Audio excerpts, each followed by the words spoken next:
are about to see is true. The names have been changed to protect the innocent.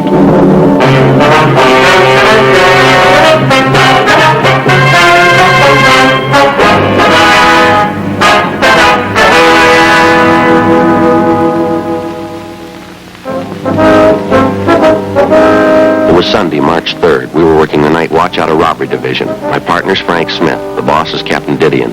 My name's Friday. For the past 3 months, we'd been tracking a pair of hold-up men. There was no pattern to their operation. There was only one thing we were sure of. They were young and they were brutal. We had to stop them.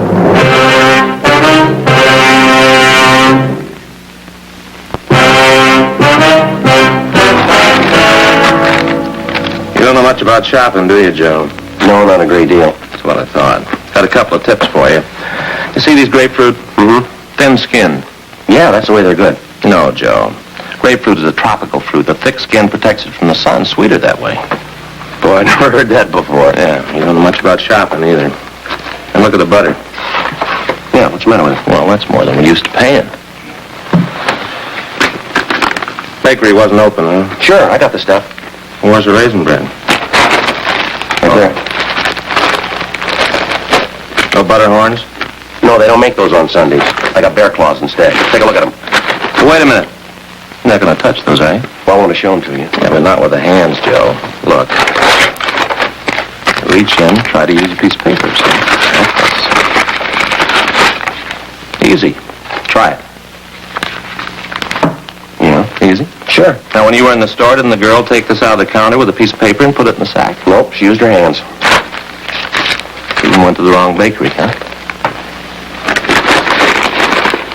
You know, Frank, I don't like to say anything, but I can't keep coming over here to your place for breakfast. Well, why not? If you didn't, you know you wouldn't eat a good breakfast. Yeah, but Faye's going to start resenting it pretty soon, isn't she? Ah, Joe, don't be silly. She knows, too. You don't know how to cook a decent breakfast for yourself. How about the coffee? Is it ready yet? No, it hasn't started to perk yet. I don't know why. It's been on for 10 minutes. We got to plug it in. Oh. Well, what do you want to eat, Joe? Oh, a couple eggs will be all right. Mm-hmm. Better start the toast. Well, do you always start the toast before you start the eggs? Sure. Well, don't you remember last week? The toast got a little cold. That's right. Better hold off a minute. How do you want them, scrambled? Well, is that the only way you know how to make them? I know, you old rib staker. You want one of my Spanish omelets. Yeah, that sounds okay. You heard from your mother lately? Yeah, I got a letter day before yesterday. Do you think she's going to like it back east? Yeah, she's with her sister. You know, it gives her a lot more company. She's still with her sister? No, she got a house just down the street now. Oh, I see. Imagine you miss her, huh? Yeah, I guess I do, but in the long run, it's best for her. Yeah, I suppose so. Well, you want to get the eggs? Yeah, where do you keep... Joe, where do people usually keep eggs? Refrigerator. That's my boy. Say, this omelet of yours won't take very long, will it? We haven't got much time, you know. I'll have it on your plate in a jiffy. What time are we supposed to see those victims? 9:30 at the county hospital. Thanks. You want to get me a couple of tomatoes? Sure, where are they? In the refrigerator, remember? Oh.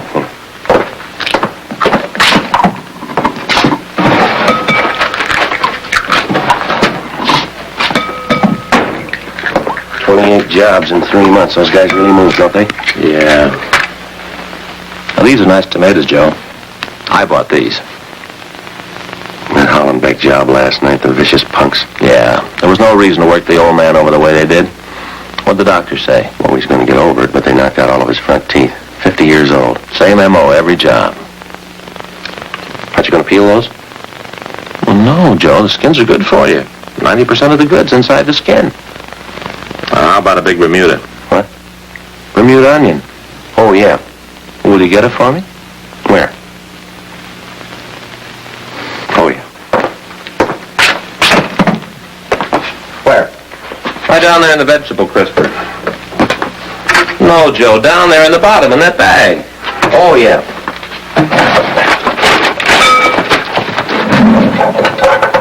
What was it you wanted? A Bermuda onion. They're yellow. They're down in there. Look around. Let's see. H.I. Hi. Is this what you wanted? No, Joe. I want a big one and a yellow one. Now just root around down in there. You'll find them. goods. 19-20-year-old stick-up artist. Knock a man senseless for $50. Robbing, slugging, kicking their way around the city. Yeah. This will be one bunch I'll be glad to catch up with.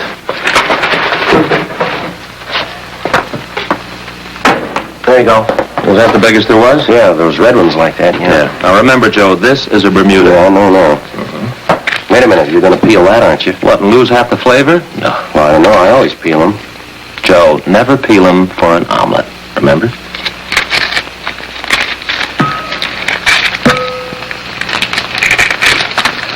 Well, that'll probably cook down. All right, now we're going to stir up the whole works.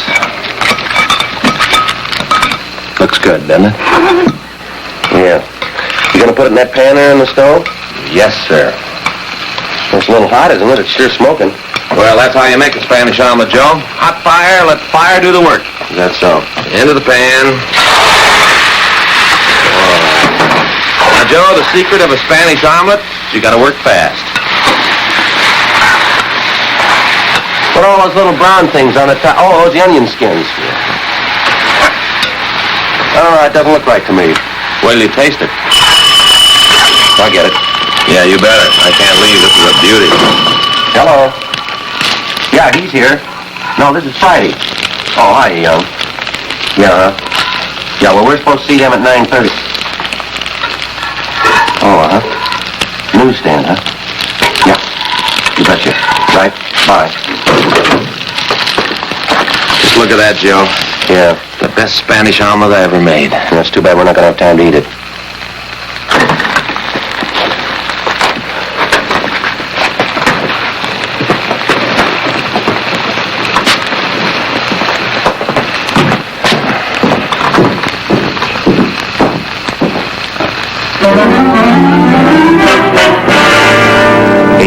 A.m. We left the house and drove to the scene of the holdup, one door up from the corner of South Grand and Colonial Avenue.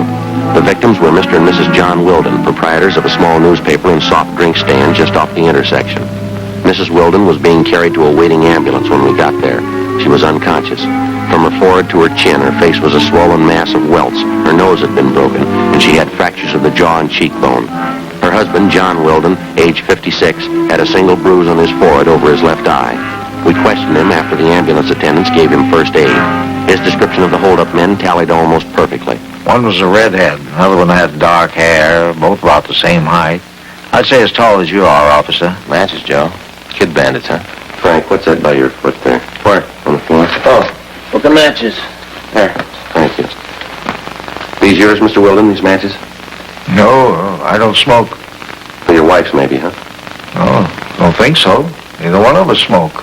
Big Ten Cafe. Steaks, chops, short orders, open all night. Names on the inside cover here. George Bell and S. Cameron. 5th and Alameda. Do you handle cigarettes, cigars here? No, sir. Candy, soft drinks, newspapers, that's all. You sure you don't recognize those? Big Ten Cafe. No, never heard of it. How about the names on the inside of the cover there? George Bell, S. Cameron. No, never heard of him. Well, when you first came in here, Mr. Wilden, do you remember where the hold-up men were standing? Well, not too well. One was there, and one was over there, I think. Could be, Joe. Maybe one of them dropped it. Well, you trace them from that matchbook? You think that's possible? Well, we don't know yet. Well, how would you trace them that way? Analysis? Some kind of scientific work? No, sir. Legwork. 9:28 a.m. We called Leighton Prince. As soon as they arrived, we dropped Mr. Wilden off at Georgia Street Receiving Hospital to see his wife. After he saw her, Frank and I drove him back to the office. We had him check the mug books. He couldn't identify any of the suspects.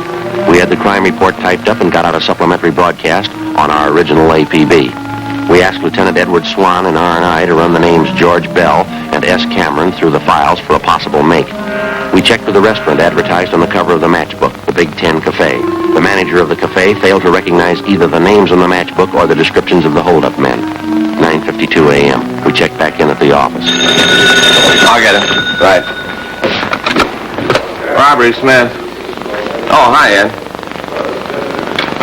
Well, you did, huh? I see. Okay, thanks.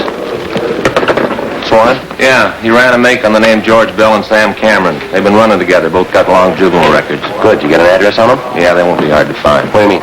Main jail.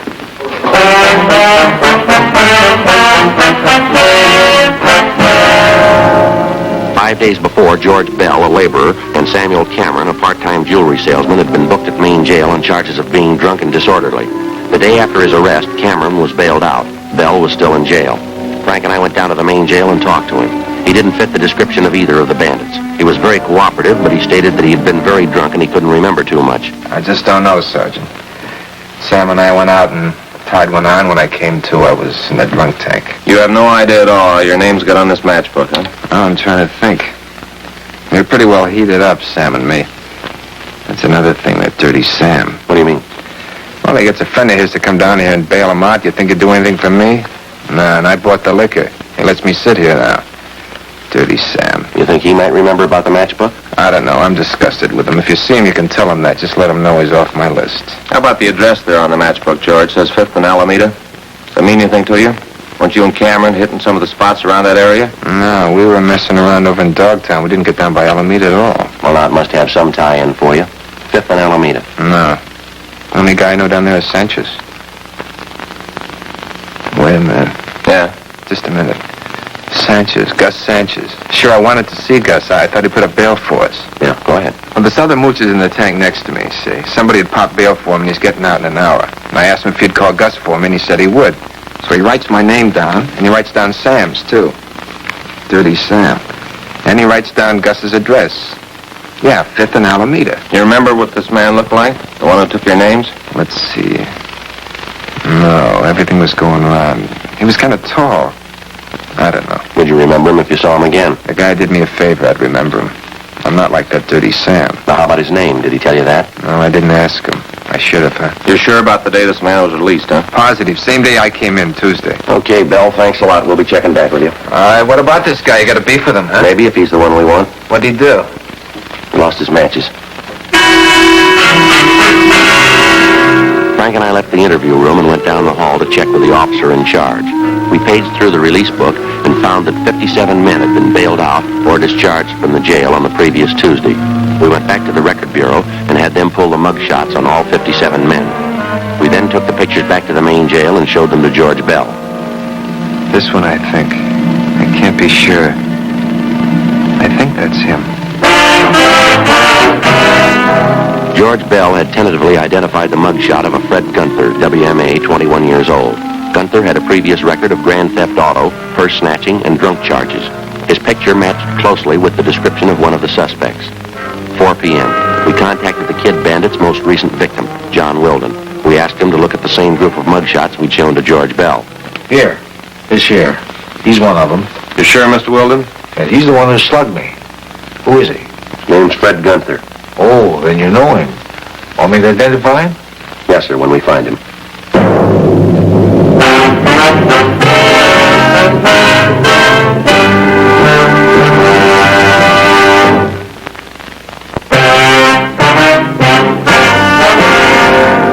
We checked out the suspect, Fred Gunther. There was no trace of him at any of his previous addresses. Monday, March 4th, 9 a.m. We began checking with the other victims of the Kid Bandits. After a day and a half of legwork, we sat down and figured up the results. More than 2/3 of the victims definitely tabbed Gunther as one of the hold-up men. During the period Gunther was in custody, there were no robberies which had the same M.O. as that used by the suspect. The next step was the record bureau. We had them pull the packages on every one of Gunther's known friends and associates. There were more than 30 of them. We had mugshots pulled on each one of them and made the rounds of the victims for the second time. Approximately half of the victims had singled out one picture as that of Gunther's partner in the holdups. We pulled a package on the man and checked his mama sheet. His name was Harold Reimers, WMA, age 19. Previous record included car stripping and 1 charge of ADW. No conviction. Well, he's a pretty good candidate, Joe. I'll bet on it. Come up with a middle name on him yet? No, it's not in the package. Harold Reimers. That's the only way he's listed. Did you send out the broadcast yet on him? Yeah, I had Norma type it up. They're getting it out now. Sending out an APB, too. That's good. Here's the list right here. Might as well get started on it. What time you got? 3:05. How many on the list? Well, let's see here. I'd say 53, 55, something like that. Names and addresses of every guy Reimers or Gunther ever ran with. It's going to be a long haul. Not counting the phony leads we picked up on the way, huh? You know, there's only one thing I can't quite figure out yet. Yeah, what's that? Well, if this guy Gunther is one of the bandits, how come he was stupid enough to let himself get picked up on a drunk charge right in the middle of a string of robberies? Who knows? We could have kept him in jail if we had the right word at the right time. Yeah, well, we didn't. That's what counts. It's probably why he got himself bailed out in a hurry, too. Well, you ready? No, let me clean this up. All right. I guess we're not going to make it home for dinner, huh? No, not a chance. Better call your wife. He's getting as tired of this thing as I am. I get it. Robbery Friday. Who's that? Yes, sir. Well, just a minute. Now, what's that address again?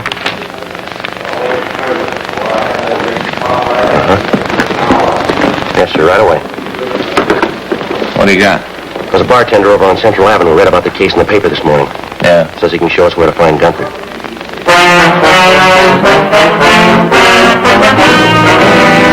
The bartender's name was Sobel. He pointed out a rooming house in the vicinity of his tavern where he said Fred Gunther was living, at least a man who looked like Gunther. We found the man, but he resembled Gunther only slightly. He gave his name as Walter Judge. We checked him through R&I. He was clean. There was no question about the tavern keeper's intentions. Like many citizens, he only wanted to lend his cooperation, a commodity that's sought after and appreciated by every peace officer in the nation. Friday, March 8th. We continued our check of the friends and associates known to the two suspects, Gunther and Reimers. We got nowhere. 2 weeks passed. On March 23rd, we got a tip from an informant about a girlfriend of Fred Gunther's, a vocalist working in a downtown cocktail lounge. Excuse me. You Lorraine Stanley? Yes, that's right. Sweet Lorraine. My billing. You from the union? No, ma'am. We're police officers. We'd like to talk to you for a minute if we could. Sure, all right. What's it about, officer? Do you know a Fred Gunther, Miss Stanley? Yes, I know him. I used to be engaged to Fred. You happen to know where he is now? No, I really don't. Guess I haven't heard from him in 3-4 months. He usually looks me up when I'm in town. Maybe he saw about something, I don't know. He hasn't contacted you at all? Not since I got back from Bakersfield a month ago. I played 32 weeks in Bakersfield. Ramble Inn. Sure hated to leave. Nice place. Mm-hmm. Where does Gunther stay in town? Do you happen to know? Used to be that hotel on South Flower. I called him there, but they said he moved. I used to like Fred a lot. Not enough to marry, though. Do you have any idea where he might have gone? Where we might contact him? No, I really don't. There isn't anything wrong, is there, with Fred, I mean? No, it's just a routine investigation. We'd like to talk to him. What's it about? Can you tell me? That's a robbery investigation. We want to locate Gunther. Do you happen to know any of his friends here in the city? No. Maybe that's why I didn't call. He's in trouble. Robbery? We'd like to talk to him, that's all. He's done something wrong. I'm not going to hide him. I can't afford to get mixed up in it. I've got a career to think about. I've worked too hard to throw it away. How about the places Gunther usually visits, Miss Stanley? Bars, restaurants? Know any of those? Yes, I remember a few. I can give you names if you like. Fred, hope he didn't do it for me. Ma'am? Fred says he's in love with me. I don't know. He thinks I want money. Maybe that's why he's doing it. I told him, but he never believed me. All I want's my career. You think Gunther might come around here to see you? Probably. He usually does when I'm in town. How about where you're living? I'm staying at a different hotel this trip. He doesn't know where it is. Poor Fred, he's going to be awful disappointed. Yeah? How do you mean? He said he was going to get the money to buy a ring. He's going to marry me this time. Poor Fred. It's my new theme, officers. You like it? Just one more thing, Miss Stanley. If Gunther contacts you by phone, would you be sure and let us know? Yes, all right, I'll do that. Sure a beautiful theme, isn't it? Piano player in Bakersfield. A fellow by the name of Hamilton. He wrote it for me. Yes, ma'am. Hope Fred understands. I don't want to hurt him, but I can't marry him. How do I make him understand? How do I explain it? I don't think you'll have to. Before we left Lorraine Stanley, we told her that if Gunther should contact her, not to tell him she talked with us. Stakeouts were placed on the bar where she worked and at the hotel where she was staying. Gunther's known hangouts were also covered. The next night, the Kid Bandits were back in business. They hit twice, a liquor store on Franklin Avenue and a drugstore on South Flower. Gunther and Reimers were again identified as the two suspects. The stakeouts continued. The search went on. 4 days later, we got a tip from the proprietor of a shoe shine stand on West Temple that Gunther's partner, Harold Reimers, had been seen entering a small hotel up the street from his stand. We drove over and checked with the desk clerk. He identified Reimers' mugshot. He told us that the suspect wasn't in, but that he was expected back that night. Frank and I went on stakeout in his hotel room. 7 p.m. Reimers failed to show. Well, aren't you hungry, Joe? Yeah, a little bit. What time you got? 20 after 7. My stomach's starting to growl. Well, I'll call the office, see if maybe I can get us a relief, huh? Yeah, good idea.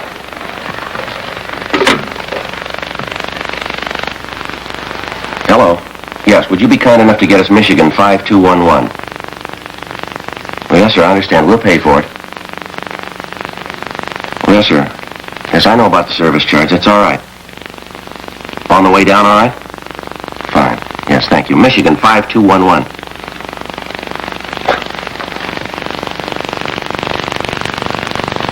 Robbery, please. Robbery 2511. Thank you. Hi, Win. This is Friday. Young around? Thank you.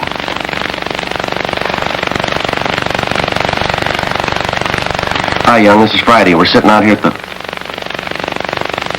I did, huh? When? Yeah, right. You betcha. Well, Gunther and Reimers, they just hit again 20 minutes ago. Yeah? Gunther got away. Yeah? They got Reimers.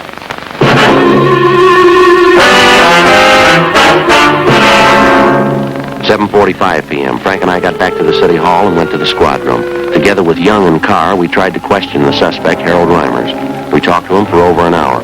He refused to tell us anything. He was taken to the main jail where he was booked in on 211 PC. I'll get it.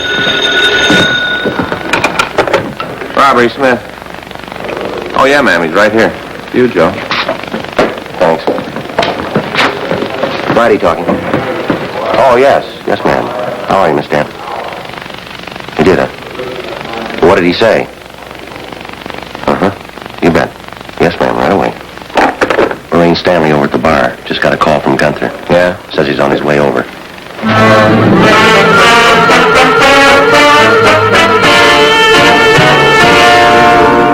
9:25 p.m. We called the men on stakeout at the bar and alerted them. Young, Carr, Frank, and I got in the car and drove over. We checked with the detail on stakeout and told them of the latest developments. We talked with the Stanley girl. She hadn't seen or heard anything further from the suspect. We checked the place for Gunther. Apparently, he hadn't arrived yet. Frank and I staked out at the bar.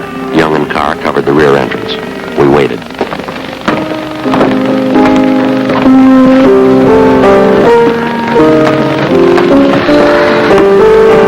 What time you got, Joe? 10:30. That guy must feel pretty sure of himself. Pulls a robbery, almost picked up. 3 hours later, makes a date to show in a public place. Yeah, well, he hasn't shown yet. I'm not too sure about the Stanley girl. What do you mean? Well, she's that big an attraction for him. Is that the only way in? I mean, besides the rear entrance? Yeah, Young and Carr back there.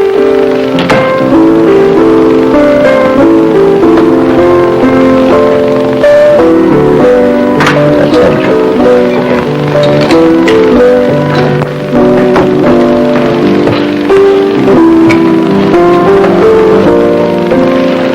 All right, hold it up, mister.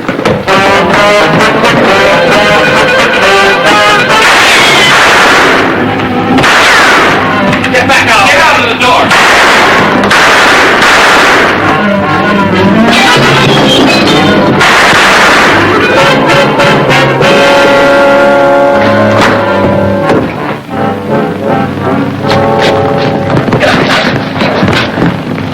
Where's that gun, Joe?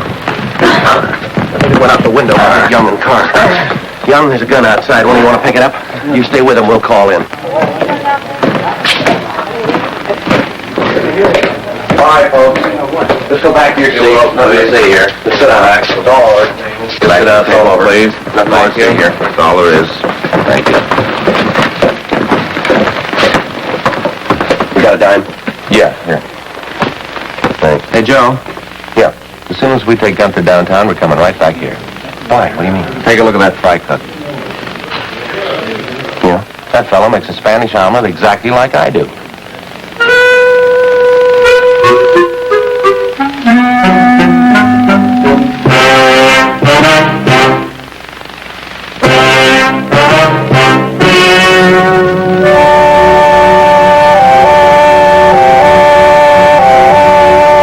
On July 19th, trial was held in Department 86, Superior Court of the State of California, in and for the County of Los Angeles. In a moment, the results of that trial.